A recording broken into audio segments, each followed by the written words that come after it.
Hi, I'm James. And I'm Emme. And welcome back to another episode of The Bestiary, Monster Manual A through Z. And this week, Emme, it's the... Chuul. Yes, the Chuul.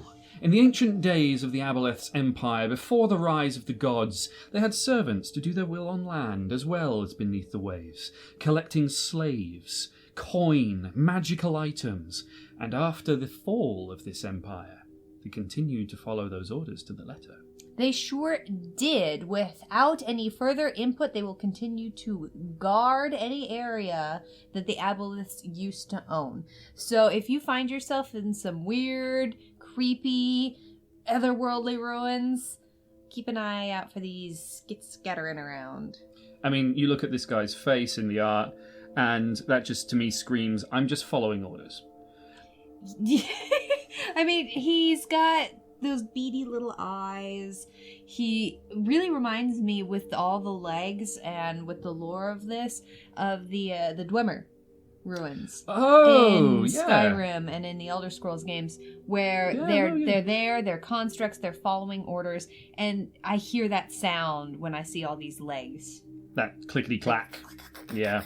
Chitinous limbs and, yeah. Look at those claws as well. And I feel like he's 30% claw. At least 30% claw. He's got the clamps. Clamps! Clamps! It's never too late for a Futurama reference. Probably pretty adept at using them as well. Got the multi-attack going in there, possibly making a grapple as well as doing damage, and then, if that's completed, getting it all up in your face with the tentacly things. And those will paralyze you. Yeah. Which really leads to the point of that they probably won't kill you. It really depends on their orders. Yeah, it depends what they're trying to do. If they were of the go out into the world and bring back captives, then that's what they're going to try and do. But if, as you say, they're guarding the lair, it's going to be either kill you or bring you to an Aboleth for sacrifice. Which is awkward. Especially if the Aboleth is no longer there. Which I actually love the idea of, in terms of using these guys as like a Lovecraftian mystery hook. So like you're in a town and people start going missing, and then eventually you come across one of these things that has met an untimely end, and there's the question of what on earth is this? And then you start seeing more of them, alive ones, and you track them back to this ancient subterranean lair, and nothing. The great evil thing that once ruled these creatures isn't even there anymore. It's very much that Lovecraftian sense of this thing is dead and long dust, but its remnants, its mind in many ways can still be felt. Yeah. Which brings us to the next fun thing about this guy is that it's still waiting for an Aboleth. It will still pick one up. Yeah. If it comes within enough of a vicinity, click, it's now tuned in with that Aboleth.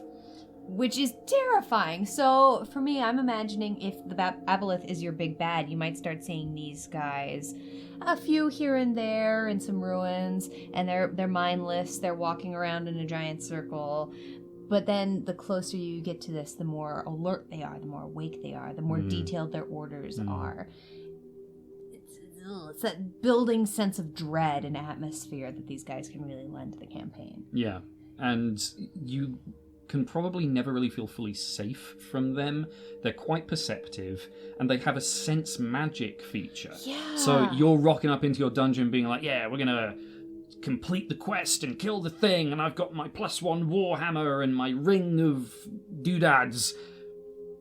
It knows you're there now.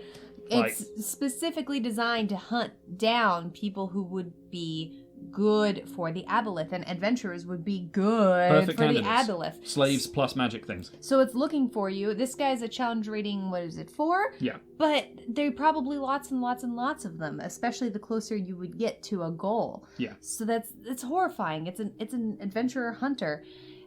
Duh. There indeed. Thank you once again for joining us here on The Bestiary. Give us a like and hit that bell icon to be notified of when we release new videos, and subscribe, we would really appreciate it.